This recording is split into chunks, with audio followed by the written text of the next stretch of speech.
లోగిళ్లలో సంక్రాంతి శోభ మొదలైంది. భోగభాగ్యాల సిరులు నింపే భోగి వచ్చేసింది. ఊరువాడ అంతా ఏకమై భోగి మంటలు వేస్తూ సందడి చేస్తున్నారు. ఇళ్ల ముందు రంగవల్లులు, హరిదాసుల కీర్తనలతో తెలుగు వెలుగులు విరబూస్తున్నాయి.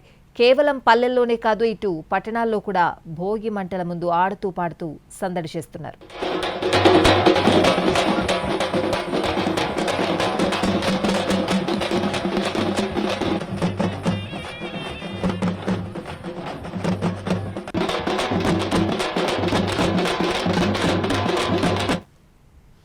విజయవాడ నుంచి మా ప్రతినిధి శ్రీకాంత్ లైవ్ లో సిద్ధంగా ఉన్నారు. అక్కడ భోగి వేడుకలు ఏ విధంగా జరుగుతున్నాయో అడిగి తెలుసుకుందాం. శ్రీకాంత్.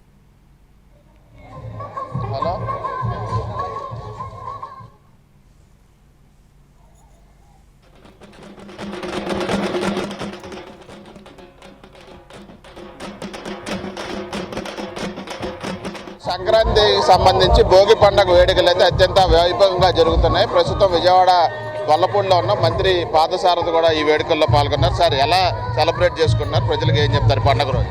ఈరోజు రాష్ట్ర వ్యాప్తంగా ఆనందోత్సాహాలు వెల్లివిరుస్తూ ఉన్నాయి. ఏదైతే ఈ పండుగ పాతదాన్ని వదిలేసి కొత్తదనాన్ని అందిపుచ్చుకోవడానికి ఏ విధంగా అయితే సింబాలిక్గా ఉందో, గతంలో ఉన్న దరిద్రాలన్నింటినీ వదిలేసేసి భవిష్యత్తులో ఈ రాష్ట్ర ప్రజలు, తెలుగు ప్రజలందరికీ కూడా మేలు జరగాలనే ఆశతో ఈరోజు ప్రజలందరూ కూడా ఉన్నారని చెప్పి, ఆశతోనే కాదు నమ్మకంతో కూడా ఉన్నారని చెప్పేసి మనం చేస్తామని నేను ఈరోజు రాష్ట్రంలో రాష్ట్ర భవిష్యత్తు కోసం అమరావతి కానివ్వండి, పోలవరం కానివ్వండి పూర్తవుతాయి. మాకు ఒక రాజధాని, మాకు బంగారు భవిష్యత్తు ఇచ్చే పోలవరం ప్రాజెక్టు, ఇంకా అనేక ప్రాజెక్టులు పూర్తవుతాయి అనే నమ్మకంతో ఈరోజు రాష్ట్ర ప్రజలు ఉన్నారు.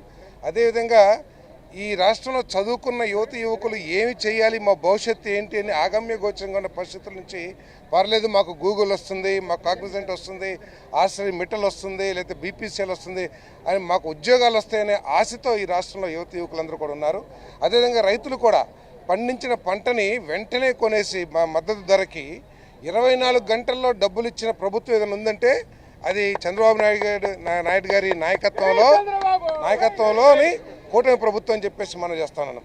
ఈరోజు చంద్రబాబు నాయుడు గారు కానివ్వండి, లోకేష్ గారు కానివ్వండి, పవన్ కళ్యాణ్ గారు కానివ్వండి, ఈ రాష్ట్ర వ్యవస్థల్ని గట్టెక్కించాలి, సాంప్రదాయతని, సంస్కృతుల్ని మరి ఎస్టాబ్లిష్ చేయాలి ఈ రాష్ట్రం అని చెప్పేసి కృషి చేస్తున్నారు. గతంలో చూసేవాళ్ళం, ఎవరు మాట్లాడినా మైకు రంగానే బూతులు తిడతాం, లేకపోతే అప్రజాస్వామికంగా మాట్లాడుతుండేది. ఈరోజు అటువంటి పరిస్థితులు లేవు. ముఖ్యమంత్రి గారు మరి నరేంద్ర మోడీ గారి సహకారంతో ఈ రాష్ట్రంలో అనేక సమస్యల నుంచి గట్టెక్కుతానికి ప్రయత్నం చేస్తూ ఉన్నారు. మరి ఆయన చేసే ప్రయత్నాలు, చంద్రబాబు నాయుడు గారు చేసే ప్రయత్నాలన్నీ కూడా సఫలీకృతం కావాలని ఈరోజు ఇక్కడ పాస్ పుస్తకాలన్నీ కూడా భోగి మంటలు వేసేసారు. అంటే రైతులు ఎంత మానసిక క్షోభ అనుభవించారో కూడా ప్రజలందరూ కూడా అర్థం చేసుకోవాలి. వారి తల్లిదండ్రులు ఇచ్చింది, వారి చెమటోర్చి కష్టపడి సంపాదించుకున్న ఆస్తుల మీద ఆయన ఫోటో వేసి ఇష్టమేంటి అని చెప్పుకోలేని పరిస్థితి. ఆ రోజు భయం గుప్పిట్లో ఉన్నారు ఈ రాష్ట్ర ప్రజలందరూ కూడా. ఈరోజు మరి దాన్ని అన్నింటినీ కూడా ఈరోజు భోగి మంటలు వేసి సింబాలిక్గా చేశారు. మరి అందరికీ కూడా సంక్రాంతి భోగి శుభాకాంక్షలు తెలియజేస్తారు. ఎమ్మెల్యే వసంత కృష్ణ ప్రసాద్ గారు ఏం చెప్తారు సార్? పండుగ పర్వదినం జరుగుతుంది. సంక్రాంతి పండుగ అనేది తెలుగు వాళ్ళందరికీ కానీ రైతులకు ఎక్కువ, అదంతా కూడా రాష్ట్ర ప్రజలందరికీ భోగి సంక్రాంతి శుభాకాంక్షలు.